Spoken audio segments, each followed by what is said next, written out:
Hey everybody, Aaron Cowan, Sage Dynamics, and this is my video on the FN 545. As most of you guys know, I am pretty much primarily a Patreon exclusive these days. However, I still drop a video occasionally here on YouTube. So this is my video of the FN 545. You're going to hear about it in the video. This isn't a review, of course, because I am on FN's pro staff, but I just wanted to give you some information on the gun and what I like about it. So let's check it out. A natural progression in the 509 or the 5 family, because now it's not just 509, the MRD. First came the 509, then the 509 MRD, and now we're branching out into other calibers. And smartly, one of the first calibers that they did, getting away from, or adding to, I should say, the 9mm offered in the 509, is the venerable, very popular, and often lauded God's caliber of 45 ACP. FN, of course, is no stranger to 45 caliber handguns. Recently did a video for you guys. I wanted to do that video first before I got into the new 545 about the FNX 45 Tactical, which is still one of my favorite full-size 45s. I own two, and this is the second one, which I recently acquired. FN sent to me. Of course, for full disclosure, this is not a review. You guys, my Patreons, know that. I am on FN's pro staff, and I did have, not specifically this gun, but in the MRD design, I did have some small input in the actual engineering T&E and recommendations for features, controls, ergonomics, form and function of the MRD on the 509, and those carried into this gun. Right off the bat, one of the features that I wish it did not include, and I talked about this in the FNX video, is that that ambi magazine release. I honestly believe it should be reversible. Right now, it's not an option. Midwest Gunworks is usually the best place to go for FN parts because I believe they do a lot of OEM stuff for FN anyway. They've always been a good place to go if you wanted to get a left-hand only or a right-hand only magazine release for the 509 or the FN pistols. Not available for this one yet. The 9mm won't fit in here for obvious reasons. Different diameters and features and things like that. But this is the next generation of 45 from FN, and I think eventually you'll see them discontinue the FNX. I hope they don't, because it is really a great gun, especially if you're into double action, single action guns. But this is just a natural progression taking from the 509 into the 545, giving you a lot of the same features. In fact, at a glance, they're pretty much the same gun. One of the biggest differences, obviously, is caliber, but you're still getting that cold hammer-forged target crown barrel, threaded for a suppressor in the tactical feature. You've got forward cocking serrations, rear cocking serrations, and you've got one of the best, if not arguably the best, again, I have a bias, OEM mounting systems for red dot sights. They support pretty much virtually every footprint that is out there, and footprints that aren't currently supported through FN natively, the aftermarket has stepped in to take care of. So if you wanted to mount a 509 on your 509 or mounted a 509T on your FN 545, there are aftermarket plates out there. FN produces an acro plate for that footprint, and of course the RMR footprint and all your other common footprints are covered in the package. So you get a whole kit of accessories to mount whatever specific popular footprint you want, and if it's not offered, or if it's not covered in the kit that's included, it exists out there for a reasonable fee. Purchase the additional part, throw it on. It's pretty user-friendly. It's a great system. It is a double action operation, striker fired, no active safety, ambi magazine release, ambi slide release, which I am totally 100% on board with, and a very high capacity. I mean, you're looking at 15 or 18 rounds unless you end up stuck in someplace behind enemy lines where you're limited to 10 or less. They do sell these with a 10-round magazine option as well. Your mill standard Picatinny rail for your accessories, throwing a weapon light on there, full-size weapon light, obviously not a big problem for a full-size gun. As far as shooting goes with this gun, FN quotes that trigger pull between 5.5 and 7.7 pounds, and it is that hinge trigger. The 509 family is really the only hinge trigger I like. That being said, it could be a little bit lighter. However, for an OEM out-of-the-box gun, it is a fantastic trigger. And I know I get a lot of hate for saying that because some people don't agree with me, and that's fine. I always have to wonder what their premise is, because I think a lot of people have been spoiled by performance triggers, aftermarket that, you know, like they call it like the 25-cent or the 50-cent trigger job for Glocks. And when it comes to striker handguns, hinge triggers are a little bit more rare, but not uncommon. And one of the biggest complaints I've ever had with hinge triggers, of course, being the M&P, the original 1.0. And the 2.0 trigger is a little bit better, but it's still not great. I've never been a fan of that particular trigger on a striker-fired gun. I don't even necessarily care for the Glock trigger, not because of the actual poundage or the pull, but because of how extreme the arc is on the trigger shoe itself. So in this gun, I wish they'd done their LE, what they call the LE trigger, or the LEM trigger, which is a flat trigger, which comes from the Edge series, which is a long slide 509 with some other cool features to it. I don't understand why they didn't go with a flat face trigger, because a flat face trigger makes a double action striker fired gun way more enjoyable to shoot. That being said, this is the only hinge trigger I really care for, because the hinging action of the trigger press is pretty subtle compared to some of the other trigger systems that are out there that share the same operation. Is it a little gritty? Yeah, absolutely. It's a factory gun. There's nothing necessarily special about it. It's not coming from a pro shop or anything like that. So I think that's a little bit to be expected in the manufacturing process. And I'm by no means defending it, because I literally just identified the fact that it is an issue. Not a huge issue, though. And it's something that is going to break in with time if you're willing to put that time into it. It's a fantastic trigger for a gun that is literally just, you get what you get. If you want aftermarket options, right now there aren't any trigger aftermarkets for the 545, but I imagine if the gun is as popular as I hope it's going to be, you're going to see some available like you have with the few options that exist for the 509. This just being a slight step up in caliber, it's not going to be a huge deal for some of those people if the market is there for them to make those adjustments and provide those aftermarket triggers if that's something you're interested in. But me personally, I've never had a problem with the trigger. I like it. It's a very reliable OEM factory trigger. Now, I'm a little bit weird, though, because I don't really care for super light triggers. I don't have a problem with them as far as you having one or people carrying with them. And I think the whole concept of, oh, you can't put an aftermarket trigger in your gun because they'll use it against you in court.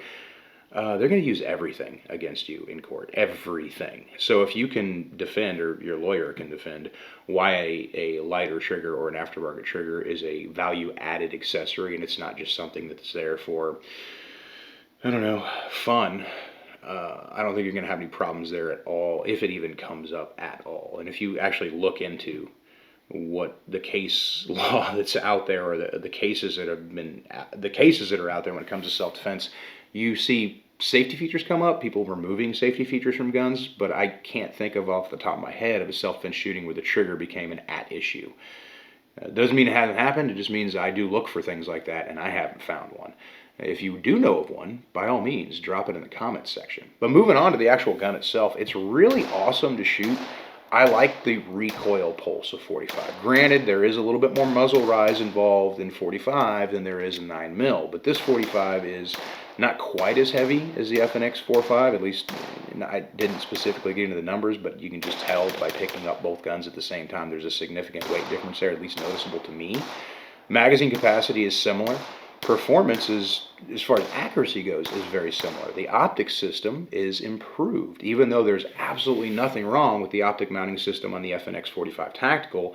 The 545 is the improvement carrying over from the 509's MRD system, and I'm throwing a lot of numbers out there. I get that, but I can, native mount or purchase an accessory, an aftermarket plate, and put pretty much virtually any popular optic on there that I'm aware of. Popular optic. I'm sure there's some footprints out there that nobody's making a plate for the 509, like Swamp Fox or something like that. But I'm running a 508T on mine, just like I run on the FNX 45 Tactical. And from a performance standpoint, the guns behave very similar. Granted, there's some operation differences, double action striker fire versus double action single action. No active safety, but as far as the suppressor host goes, it's still a fantastic gun. It's not finicky at all. One of my big tests for shooting suppressed handguns, if I'm testing the suppressor, I'm going to use a Glock, because Glock's one of the most finicky guns to be suppressed. If I'm shooting the gun to see if the gun likes to be suppressed, I'll try a couple different suppressors on it to see if it likes one more than the other. But the big tell on suppressors for handguns is if you can fire it reliably one-handed using a good, consistent one-handed grip. If it doesn't cycle reliably one-handed, it's probably not a good suppressor host, even if the barrel is threaded. And a gun coming with a threaded barrel does not necessarily a good suppressor host make. Luckily, the 545 doesn't have that issue. Shooting 185 and also the more subsonic variety of 45, the gun just performs excellently. And being, your standard 45 rounds are going to be subsonic anyway, so the gun just suppresses very well by the fact that the rounds are subsonic, so I'm not getting that supersonic crack. You do have to go a little bit longer on 45 cal suppressors. Generally speaking, I'm using the Rugged Obsidian as my go-to for this gun, just like I do with the FNX 45 Tactical. And it's just a fantastic gun in 45 caliber to shoot. It's not so heavy that shooting it one-handed is complicated. And obviously, if you have your other hand available, put it on the gun. And it's just going to be fun to shoot. And it's a fantastic gun in the 45 ACP variety. And it's definitely something that I'm glad FN did. They also have the 510, which is the 10 millimeter, which I'll be doing a video on that as well. Never been a huge 10 mil guy. I don't have anything against the caliber. I've just never been interested in 10 millimeter pistols. So the FN 510 is actually the first 10 millimeter I've owned in a long time. You'll get a video on that here in the near future. But just talking about the FN 545, if you guys are curious, it's not just, well, in a way I guess it kind of is. It's not just them offering, oh, well, here's a 509 but in 45 ACP. The in production changes such as spring weight and things like that we saw with the 509, lessons learned on the 509 carrying into the 510, or the 545, you still get your changeable back straps. Everything else is virtually the same, but you get that larger caliber that some people wanted. I don't know if they're ever going to do it in 40 cal for the 509 family, but I am glad that they did it in 45 ACP, because even though it's not my go-to caliber, I still enjoy it. I still, maintain a lot of 45 cal on hand, mainly just for shooting an FNX 45. And for me, it was never about, it's going to be like a carry gun. It's just a caliber I enjoy shooting. It's a little bit of variety in my life, and it's more for personal enjoyment than it is for anything, but also to say, relative to that caliber in the event that I run into 45 ACP related issues in teaching, which is not something that necessarily is going to happen, but it is something that, because I teach for a living, is something I want to be aware of, and I try to keep as much variety as I can within reason for calibers, so I identify or can understand the issues that certain students are going to have. I don't see a lot of 45 ACP guns come through classes, but I do see the occasional 380. I see 40 cals, but predominantly it's all 9 millimeter, and honestly, predominantly it's all Glocks. And I don't know if that's just because I attract that demographic, or if that's common. Speaking with a lot of my peers, that's just common. I would like to see this gun get more popular, and I think that it hasn't been popular, or I should say FN's handguns haven't been popular because they just haven't historically done a great job of marketing the fact that they make handguns.